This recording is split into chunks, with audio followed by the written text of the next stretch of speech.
Good morning. I'm Stephen Romo. And I'm Valerie Castro. Joe and Savannah are on assignment. Right now on Morning News Now, desperate search. This morning, a massive rescue operation is underway near the site of one of the worst ocean disasters of the 20th century. A submersible carrying 5 people on a trip to see the Titanic vanished after losing contact with the surface.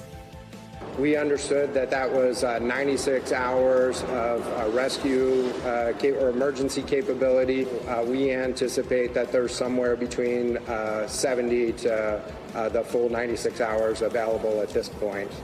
We have team coverage this morning of the search underway as rescuers race against the clock.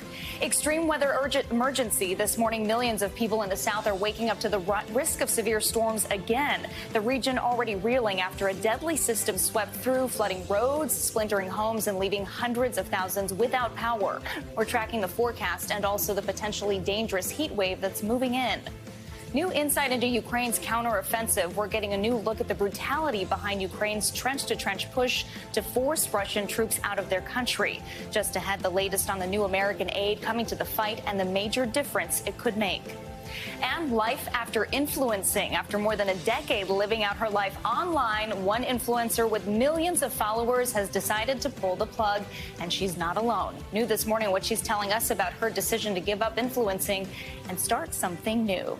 Interesting. I love a good social media break. So recovering influencer, it sounds like. Dig into that one. All right. Well, we start this morning with a major story happening right now, a race against time in the North Atlantic. Yeah, scary stuff here. A massive and urgent search happening right now to find a missing research submersible with 5 people on board. That group was scheduled to dive up to 13,000 feet underwater to get an up-close look, with the wreckage of the Titanic on Sunday. But less than 2 hours into that mission, all contact was lost. This morning, the Coast Guard is leading a search in a remote area 900 miles off the coast of Massachusetts. It is a challenge to conduct a search in that remote area, but we are deploying all available assets to make sure that we can locate the craft and rescue the people on board. The U.S. Coast Guard has deployed C-130 search planes and has also called in help from both the U.S. and Canadian Navy, as well as some private companies. Now, this search made it more urgent because the vessel only has enough oxygen to support that crew for a little more than 90 hours and a little more than 3.5 days total, meaning they could run out of air by as soon as tomorrow evening. In just a moment, we'll talk to U.S. Navy Captain David Marquette, who commanded a nuclear submarine, about what the rescue operation may look like. But we start with NBC News correspondent Kristen Dahlgren in Boston with the latest on this search. Good morning to you, Kristen. So what's the latest this morning on that search, and what more do we know about this Titan submersible? Right. Good morning, Stephen. Well, we're actually here at the Coast Guard station in Boston, where they are sending and have been sending these ships out to try and get to the Titanic site. But as you said, 900 miles off the coast of Cape Cod, so quite far out. We know that the Titan submersible was headed to the Titanic wreck that hasn't been heard from since Sunday. This is a submersible, so it needs a mothership. It goes along with the ship. It uses a Starlink satellite to communicate with the submersible using text messages. It last was heard from on Sunday, so at quite a depth. This is made of titanium and carbon fiber. It weighs about 21,000 pounds and measures 22 feet by 9.2 feet by 8.3 feet. So I heard it described as about the size of a minivan. I actually just spoke with my brother, who's a marine biologist, works in the Bahamas, and had seen it because he's been talking with Stockton Rush as they were doing the testing of this vehicle in the Bahamas. He said it's really quite small when you see it up close, and so the rescue operations still running at this point, searching for any sign of the submersible, Stephen. And Kristen, hearing about the size of it makes it all the more scary to think about the people on board. And you mentioned Stockton Rush. Last year, we interviewed him, the CEO of OceanGate, which owns the Titan. Here's what he said about the selection and training process of those involved. We have an interview process, so you sign up. We have to make sure that people are healthy enough and physically fit. You need to be able to climb a ladder, and it's not a huge physical requirement, but it's more important that people understand this is a real expedition. We have, all kinds of challenges, not just weather, but equipment. And then once we've accepted the person into the program, they can pay to join, and then there's a lot of training that goes on. No one is just a tourist. So, Kristen, what more do we know about this company and what it takes to get a spot on these missions, aside from the money, which Stockton just mentioned there? Right. And, it's quite exclusive, quite expensive. Fewer people have gone down to this depth than have actually been in space. So it's the commitment of the time that they do the training and also that $250,000 price tag in order to get on this mission. They do consider everybody a part of the crew and do some minimal training, but it's really, the pilot and the crew members that would do any type of emergency evacuation or anything like that. And it's interesting because they're actually bolted into this. It goes onto a float and they are screwed in. There is no way to get out once you are inside. That is the crew from that ship on board that would have to get them out. And this rescue is so difficult, compounded by the fact that even Navy submarines aren't believed to be able to go down to that depth. So if there were some type of rescue, it would have to be with a drone, with an unmanned craft, which the Navy does have something that could work like that, but getting it even to that location is complicated. So a really complex rescue operation at this point. So many logistical problems, including those bolts being on the outside of that vessel. And we were talking about the people on board. Do we know who they are? What more do we know about them? Yeah, and we're learning more about them. So we do have a British explorer, Hamish Harding. His team has confirmed that he's on board. He's an adventurer. He went on the Blue Origin spacecraft and so does these sort of extreme expeditions. Also, a Pakistani businessman and his son are on board. And then it's believed that Stockton Rush, the CEO of OceanGate, on board, as well as somebody else who works with the company. All right, Kristen Dogman following the latest for this. Thanks so much, Kristen. Now, for more on this, let's bring in David Marquette. He is a retired U.S. Navy captain for his perspective and author of the book, Turn the Ship Around. David, good morning, and thank you for joining us. You have served as the commander of a nuclear submarine. Can you start by explaining what a rescue like this would even look like? Yeah, I think there's two main steps. One, find the ship. Two, bring it up to the surface. I'm assuming that the ship is on the bottom. That's why we haven't found it so far. Finding a small submarine like that is very, very difficult. It's in and among the Titanic and the debris field of the Titanic. As Kristen said, it's about the size of a minibus. And if they are not being active and banging and making some sort of noises, or it might have a pinger, then we have to locate it using high frequency, high fidelity sonar. So that's going to be hard, number one. Number two, we got to get it up to the surface because, again, as Kristen said, the people are bolted in and we can't mate another ship to it. We need to get it to the surface so we can take those bolts off and get those people out of the submarine. All this before the oxygen runs out, and we're about halfway through how much oxygen we think they might have. Right, the clock is ticking. This missing vessel, we're told, is a submersible, not a submarine. What is the difference between the two, and does that change their chance for survival? Not really. A submersible and a submarine both are designed to go underwater and stay underwater. This has small propellers, so it can do maneuvering around a site location, but it can't leave port, drive out to sea. It can't make its way out to the Titanic on its own. It gets towed out there by a mothership, which then stays in the vicinity and watches and supervises what's happening. It really needs that other team up on the surface. OceanGate's submersible Titan can reach about 13,000 feet. We're told the Navy's deep diving rescue vehicles can only reach depths of about 2,000 feet. In your opinion, is a rescue still possible at this point? I think it's possible. I mean, the Chilean miners were found, and The boys came out of the cave, and sometimes miracles happen, but I think the odds are pretty low, and they're getting lower all the time. We got to find them first. All right, Captain David Marquette, we appreciate you weighing in on this. Thank you so much. All right, now to the severe weather that has been sweeping across the country and causing some major damage along the way. Record-breaking heat and tornadoes, just some of the conditions facing residents in the southeast this morning. NBC News correspondent Blaine Alexander has more from Mississippi. Well, Stephen and Valerie, good morning to you both. Right now, I'm in Lewin, Mississippi. We're about an hour, 15 minutes outside of Jackson. And let me just show you, this is the power of these storms. This is a trailer, a tractor trailer. You can see it right here on its side. What's remarkable, though, a gentleman who lives in this area tells us this trailer was clear over there. It was further down the road from where I'm standing, and it was thrown here, came to a rest. All along this street and a couple of streets up, you see devastation like this. You see homes that are unrecognizable. Just mangled cars and pieces of trees that have been completely twisted apart.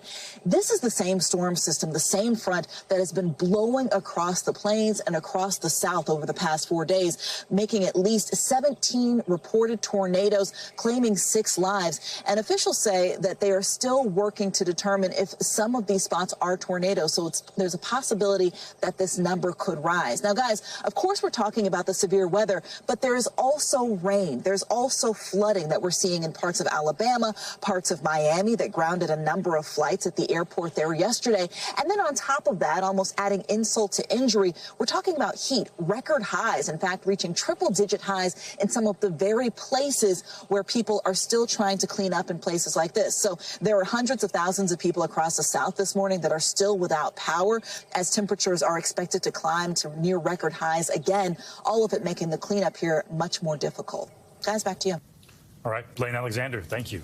Now let's bring in meteorologist Angie Lastman for more on the latest on those storms that could be headed your way. A lot going on, Angie. Yeah, a lot going on indeed. Let's start with the severe threat today because we still have 5 million people under that severe threat, mainly focused towards the Gulf Coast. It does include major cities like New Orleans, though, Alexandria, Lake Charles, all included in that. The hazards look to be mainly hail and strong winds. Those wind gusts could be upwards of 60 miles per hour. The tornado threat isn't zero, but it's low. So we'll keep an eye on maybe an isolated tornado or two, but it's mainly going to be the wind and the hail. Now, as far as the heavy rain is concerned, that's mostly going to focus towards the eastern half of the country. We'll see the southeast picking up anywhere from maybe 1 to 3 inches in a widespread area, but localized spots could pick up to 5 inches. That leads to the potential for some flooding through at least today, even into the next couple of days as we continue to see that heavy rain working through as that system marches to the east. Switching gears, talking about the heat, because boy, we just cannot get a break in parts of Texas, extending into places like Oklahoma, New Mexico, and parts of Louisiana under these heat alerts. At this hour, we see millions of people dealing with this heat once again. Triple-digit temperatures expected for Austin today. 104 is where you're headed. The record for this date, 106. Del Rio going to blow past that record at 111 is the expected temperature this afternoon. Record so far, 106. So we'll likely break that. Wichita Falls will be close. San Angelo likely will break the record with a temperature of 112 degrees today. And we know after days and days of this heat that the potential for heat exhaustion and all of that is going to be out there. So just making sure that you're taking it slow, taking frequent breaks, especially if you're doing strenuous activity outdoors. Tomorrow, more of the same. We don't get a real break from this heat, at least not a widespread area of us dealing with it until maybe Thursday or Friday. We're going to get back into those low 90s. Still not great or comfortable temperatures by any means, especially if you don't have air conditioning. But we will see some minor improvements in that way. That doesn't go for places like San Antonio. You're going to stay into the triple digits all the way through the beginning of the weekend, so it'll be uncomfortable. The heat will continue to be an issue here, at least for the next few days. There's those alerts that I mentioned. Notice places like Dallas, Austin, Houston are all under that heat warning at this hour. Now, talking the tropics, boy, this is something that we might see in say, September. Instead, it's June, and we're dealing with Tropical Storm Bret. We've got winds up to 40 miles per hour, so just barely into that tropical storm category, but moving west at 17 miles per hour as it sits south of the Leeward Islands. Now, here's how it tracks over the next couple of days. We are expecting some intensification by the time we get into Thursday. Early morning hours, we could have a hurricane, Category 1, as it eyes parts of the Caribbean, the Leeward Islands, the Windward Islands. Basically, the Lesser Antilles should monitor impacts places like Puerto Rico, Virgin Islands, all could see potential impacts. But there's still a lot of uncertainty, especially as we get down the line with this system. It's going to encounter some shear. Remember, that's that kind of those upper level winds that inhibit strengthening. So that'll be good if it starts to encounter some of that and we start to see some weakening. That is what the forecast calls for right now, but we'll be keeping a close eye on that. So we have Tropical Storm Bret. This is the third named system of the season so far in the Atlantic, but we also have a tropical disturbance that came off the coast of Africa. Does look like it could gain some steam, end up a little healthier and become a tropical depression here in the coming days, guys. But like I said, man, this looks like September more than it looks like June for the Atlantic hurricane season. We're not even in summer yet, right? We aren't, but those waters are really warm, record warm sea surface temperatures in the Atlantic, so that's fuel for those storms. Wow. All right, Angie, thank you.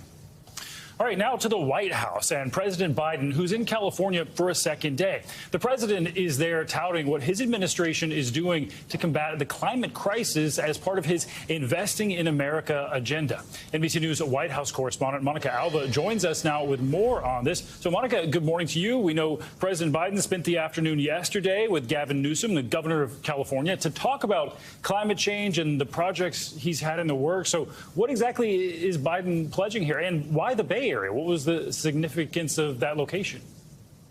Well, really, it's what you guys have just been discussing on the program in these last two segments with weather and the fact that we are seeing this record-breaking temperatures that has caused climate change really to result in some events that the White House, the administration, has really worked to try to build climate resilience for. That's one of the main goals here. And the president specifically talking about funding that's coming from the Inflation Reduction Act that is aimed at this in places like California that has seen, of course, record wildfires, and in the Bay Area specifically where they're trying to make some improvements to the electrical grid. So take a listen to how the president put the stakes and why he wanted to talk about this there specifically in California yesterday. The impacts we're seeing in climate change are only going to get more frequent and more ferocious and more costly.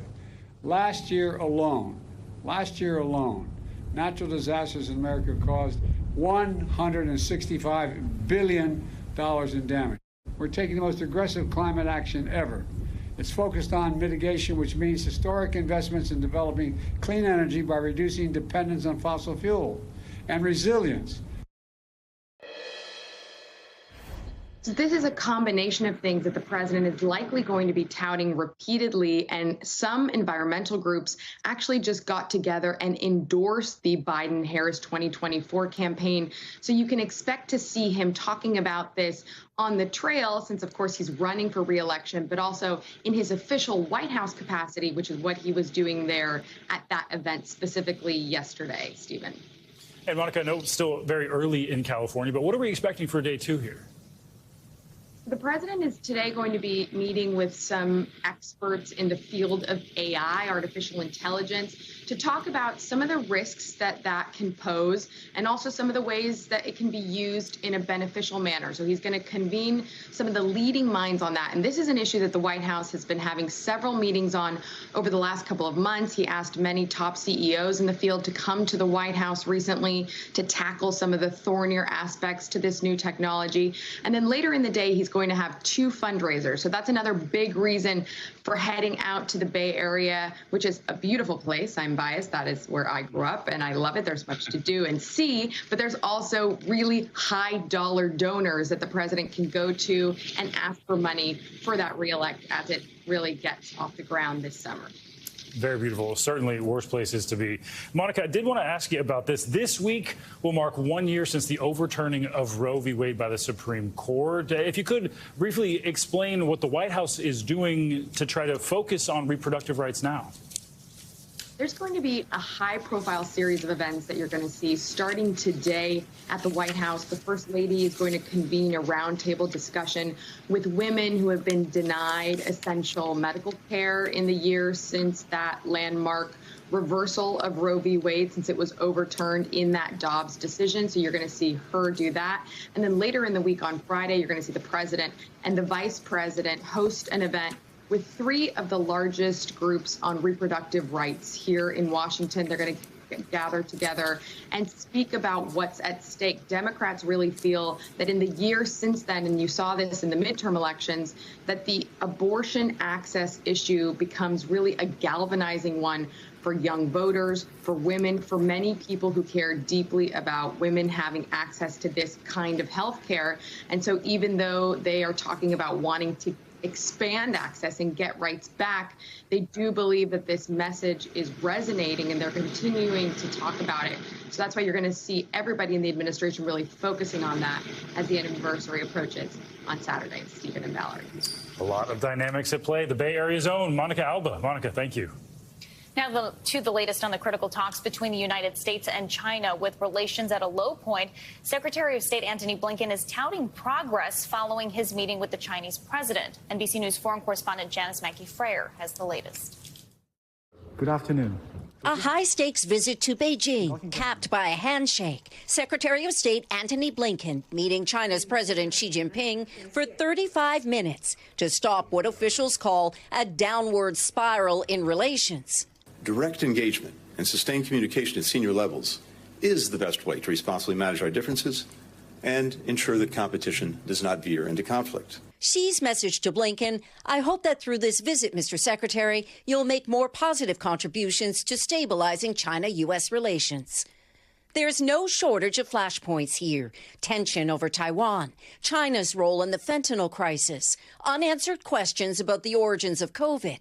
Chinese officials not holding back on their grievances either, like U.S. export bans on technology. In an interview with NBC News, Blinken said the two-day visit has stabilized ties, at least for now. Both China and the United States, I think, recognize that we were in an increasingly unstable place in our relationship. I think this is the start of a process to put a little more stability into it.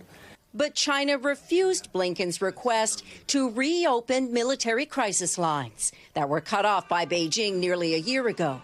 Since then, some close calls, including this Chinese warship sailing within 150 yards of a U.S. destroyer in the Taiwan Strait, and this Chinese fighter jet darting in front of an American surveillance plane, something we saw for ourselves when we were on board another U.S. Navy plane intercepted by a Chinese jet. We've seen a couple of very dangerous incidents in the last couple of weeks. China says the encounters are justified to protect its sovereignty.